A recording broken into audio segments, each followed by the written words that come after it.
हरियाणा में कांग्रेस पर जमकर बरसे प्रधानमंत्री मोदी। मुसलमानों पर झूठी हमदर्दी रखने वाली कांग्रेस की पीएम ने खोली पोल। पीएम ने कांग्रेस को मुस्लिम अध्यक्ष बनाने का दिया जबरदस्त चैलेंज।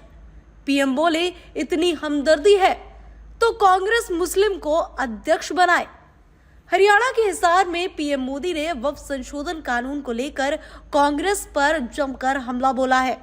प्रधानमंत्री मोदी ने कहा कि अगर कांग्रेस को मुसलमानों से इतनी हमदर्दी है तो वे अपनी पार्टी का अध्यक्ष किसी मुसलमान को क्यों नहीं बनाते। संसद में 50% टिकट मुसलमानों को दे, वे जीत करके आएंगे तो अपनी बात बताएंगे, लेकिन इन्हें ये नहीं करना है। पीएम मोदी ने कहा कि इनकी नीयत कभी किसी का भला करने की नहीं रही, मुसलमानों का भी भला करने की नहीं थी। यही कांग्रेस की असली सच्चाई है। उन्होंने कहा कि कांग्रेस की तुष्टीकरण की राजनीति ने मुस्लिम समुदाय को कोई फायदा नहीं पहुंचाया, बल्कि उन्हें नुकसान ही पहुंचाया। कांग्रेस ने सिर्फ कट्टरपंथियों को खुश करने का विकल्प चुना, बाकी समाज बेहाल रहा, अशिक्षित रहा, गरीब रहा। उन्होंने कहा कि कांग्रेस की इस कुनीति का सबसे बड़ा प्रमाण वक्फ कानून है। नए प्रावधानों से वक्फ की पवित्र भावना का सम्मान होगा। सुनिए। साथियों, कांग्रेस की तुष्टीकरण की इस नीति का बहुत बड़ा नुकसान मुस्लिम समाज को भी हुआ है। कांग्रेस ने सिर्फ कुछ कट्टरपंथियों को ही खुश किया है, बाकी समाज बेहाल रहा, अशिक्षित रहा, गरीब रहा। कांग्रेस की इस कुनीति का सबसे बड़ा प्रमाण वक्फ कानून है।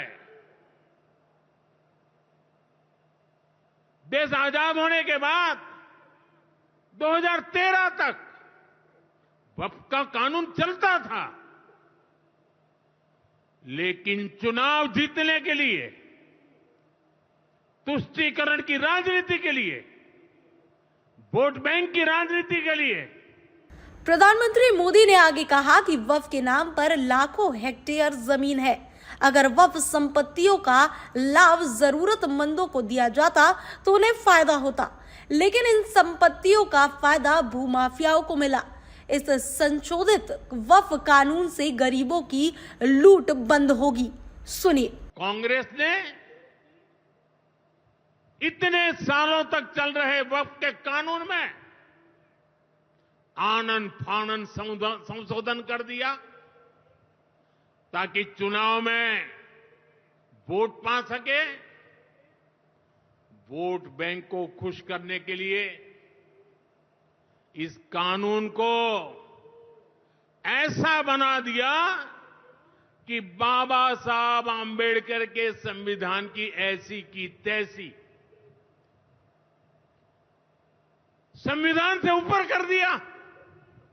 दरअसल प्रधानमंत्री नरेंद्र मोदी आज हरियाणा दौरे पर है। सुबह करीब 10 बजे उन्होंने हिसार में हरियाणा के पहले एयरपोर्ट का उद्घाटन किया। यहां से हिसार अयोध्या फ्लाइट को हरी झंडी दिखाई। इसके बाद पीएम यमुनानगर पहुंचे।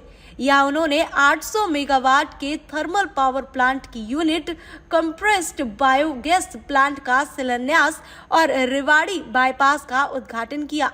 इसके बाद जनता को संबोधित करते समय वक्फ कानून से लेकर कांग्रेस की कूटनीति तक पीएम मोदी ने पोल खोलकर रख दी। प्रधानमंत्री ने न सिर्फ कांग्रेस की मुसलमानों और हिंदुओं को लेकर राजनीति का पर्दाफाश किया, बल्कि कांग्रेस को एक चैलेंज भी दिया, मुस्लिम अध्यक्ष बनाने का। अब देखने वाली बात यह होगी कि पीएम मोदी के हमदर्दी वाले बयान पर कांग्रेस उन्हें झूठा साबित करके मुस्लिम अध्यक्ष बनाती है या फिर कोई नया ही पैतरा अपनाते हुए पलटवार करती हुई नजर आती है। Bureau report, TV7 Bharat.